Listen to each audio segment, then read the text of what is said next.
The county is making efforts. I am actively seeking donors for grants water to fund only that infrastructure development, such as construction of storage tanks, water pipelines, smart meters installation, and improvement of reticulation system. I refer you again to Annexure 1E. Secondly, LAWASCO has undertaken an inspection to identify faulty meters. The report will be used as a guide for meter replacement. Appendix 3A is a status report for stalled meters. Thirdly, the county government has issued 100 consumer meters to LAWASCO. 47 of them have already been installed, and Appendix 3B, S11, and status implementation report. Our current interventions include 553 meters have been serviced, and 47 stalled meters have been replaced with new plastic water meters. 400,000 shillings has been used to replace GI pipe and UPVC and HDPE pipes. So those are the actions that we have taken. Very well. Auditor, what's your comment on the response? Yes, thank you, Chair. Yes, it's true that the county is making efforts to reduce water, non-revenue water. It's only that the percentages have slightly gone up. The previous year it was 44%, and that is 2020, 2022, and 2023 it's 50%. It's a slight increase on the percentage of non-revenue water, but it is making efforts, and as I've said, they have donor, they are looking for donor support. New meters will be installed, and we'll look at those reports now once we do our year 2023, 2024 to see whether they are going to reduce their non-revenue water from the current 50.9% to the required percentages. Thank you, Chair. Over the last 2 years, we have suffered immense losses because either due to political instigations or just wanton theft, a number of our pumps and the piping were stolen from these shallow wells. And apart from causing a huge inconvenience to our customers, it is also very painful because it costs us a lot of money to replace those. And once we did replace them, we had to incur additional expenses of recruiting nearly 20 youths to guard our wells, because these wells stretch over nearly 11 kilometers distance. So it is a challenge, but we are actually in the process of even installing cameras so that we are able to cut down on these thefts at the sources of our water. So maybe the MD through the governor, can you tell the committee how much money do you collect on average per month? We collect approximately around 1.5 million a month. And we spend almost 1.6 million paying salaries. We spend also, our power bills in a month comes to around 2.2 million. Because we get our sources from shallow wells, which all depends on energy intake. The pumps, the booster pumps, until we take this water to our headquarters where it is now flowing, gravitating to the client.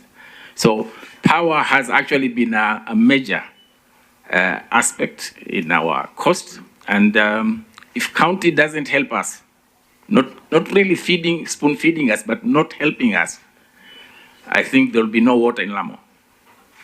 Thank you, Chair. the support you are extending to the human resource.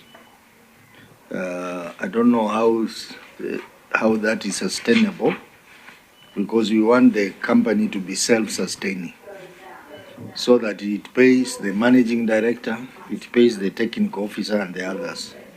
Because the managing director must be paid from his sweat, from the money he's generating. And not that you give them money and then again they are paid salary from the county. I think this can be the initial measure to try and revive the company from the ICU. But once the company now starts regaining, I think the company should handle its own salary costs and not the county government too. So maybe you can comment on that. Our main water tank on Lamu Island was put up before independence. It has outlived its useful life. I need to replace that. That will solve partly the problem of non-water revenue. But I take note, and I can only insist on that after I have improved the infrastructure and everything is working. Then they'll have no justification. But now we have tried, and the new management have really tried to operate better. But even with the smart meters, you cannot have a smart meter and then the pipe is leaking. It will be throwing good money after bad money for the time being, unless we address the issue of leaking pipes, the issue of the water tanks, and we are also looking at solarizing the water, the wells, so that these bills, because right now, Lawasco and the executive, we are working for KPLC. All the money we collect, we pay to KPLC. But water is so essential. The people of Lamu town, if there's no water even for a day, I cannot be able even to step there. And I live right in the middle of the town. So that's a very dicey situation. The other issue was independence of the municipality. This issue still recurs in the year 2021, 2022. So we will address the query on the same in 2021, 2022. Municipalities were initially established through the Department of Lands, Physical Planning and Urban Development. Lamu County Council in particular was one of those which were completely dissolved after devolution, with all staff being transferred to the county executive and assigned to various departments. Consequently, when Lamu municipality was established, it could not operate independently as it lacked a budget until the Kenya Urban Support Grant was introduced. This funding was conditional and earmarked for specific expenditures, such as the Urban Institutional Grant and Urban Development Grant. These grants were insufficient to cover all administrative and recurrent expenses. Therefore, Lamu municipality has relied on support from the county executive functioning as part of the county department to fulfill its responsibilities. Achieving independence for Lamu municipality requires a sufficient budget to carry out its mandates and functions effectively. The municipal board is actively working to enhance its structure, financial and human resource capacity, ensuring that all essential departments are in place to execute the functions outlined in the municipal charter. Chair, if I may add. Yes, proceed. Since we came in, we have taken a number of steps to ensure that the municipality operates independently. And the first step that we took was to gazette the functions that will be undertaken by the municipality. I had not attached the Gazette notice, but Chair, I have the Kenya Gazette notice. You can table. Which I want to table, showing that the the functions that we have assigned to the Lamu municipality. And I must say, I also inherited a moribund board of the municipality, and I have their term is coming to an end, incidentally, next month, which is August, and already we're in the process of doing the advertisement for appointment of new board members. On the issue of the dissolution of Lamu County Council, then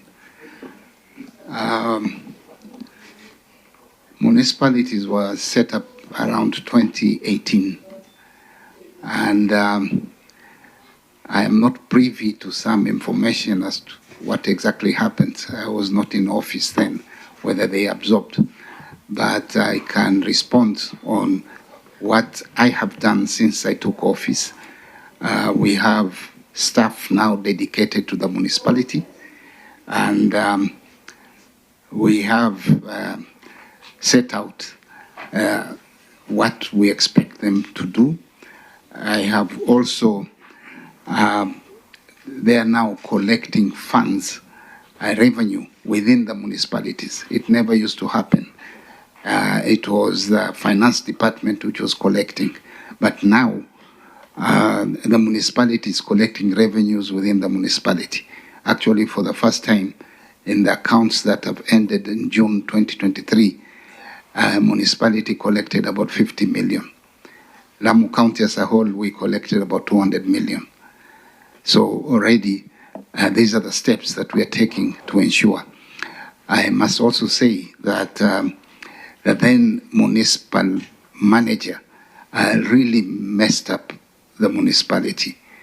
They overemployed, and a lot of things on issues even of procurement were messed up because I think he was not competent to run a municipality. But we are taking steps, and it is my intention that the municipality should also be able to stand on its own feet. Even when we see on revenue collections, there's already great improvement, because before I came in, even plans approval, there was very little collected, and yet you move around, there are a lot of buildings coming up. But now it's a good amount that we have started collecting, and we have set up a committee for approvals involving professionals that are required to do such approvals. But I just want the Honorable Senator to understand that Lamu is very different. We do not have a single factory or manufacturing entity. We don't generate funds from parking. It's only one place that we charge parking fees because we don't have that number of vehicles in Lamu. But we are doing all that is within our powers to ensure that we give them independence. And I'm very happy that the current board, because they even were hardly meeting, is coming to an end next month. And I'm reconstituting the board, and we will put able and professional people. And hopefully the next time the Senate writes to us, perhaps it's what the Senator said, perhaps then the letter should be addressed to the chairman, and he comes and defends the municipality. Thank you. More radio, 88.2 FM.